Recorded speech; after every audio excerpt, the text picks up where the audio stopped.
sonten pemirsa segelas warta marap sowan panjenengan sedaya kathah pawarta ingkang aktual tajam lampir kula samapta kagem panjenengan sedaya.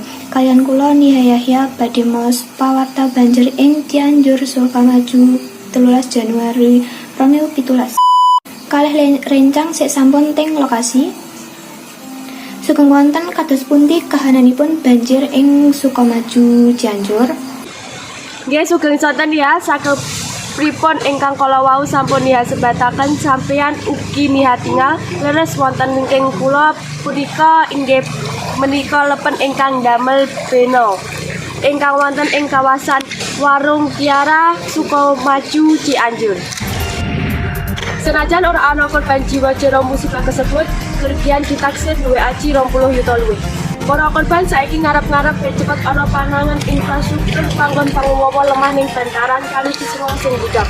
Miturut Esi, salah siji korban, kondisi wektu iki nggawe dheweke lan warga liyane rumangsa kuwatir bakal kejadian hal padha pas cuaca ala bali kejadian.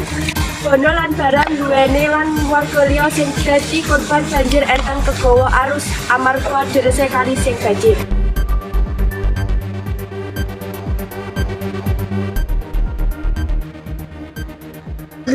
Lan iki wonten salah setunggal warga saking Warung Kiara RT 3 Sukamaju Cianjur. Kali Bapak sinten nggih? Kali kula Bapak Asep Muhaimin.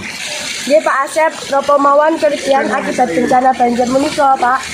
Omah kontrakan ambruk ditempuh banjir tembok tanggen omah mburi sekitar 50 meter ambrol lan bondo duwe iwan neng omah sewaan kegawa arus. Lan iki kula wonten ing papan pengungsian korban banjir dusun Warung Kiara Sukamaju Cianjur.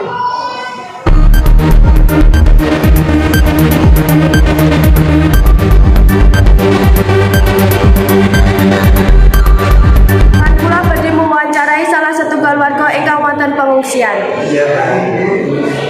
Kali ibu sinten nggih? Ibu Siti. Dados pundi kawontenan ibu lan keluargi ibu sapunika punapa keluargi ibu wonten ingkang dados korban rina? Kawontenan kula sae-sae mawon. Alhamdulillah keluarga kula mboten wonten ingkang dados korban. Matur suwun kaliyan wekdalipun Ibu Siti. Nggih sami-sami.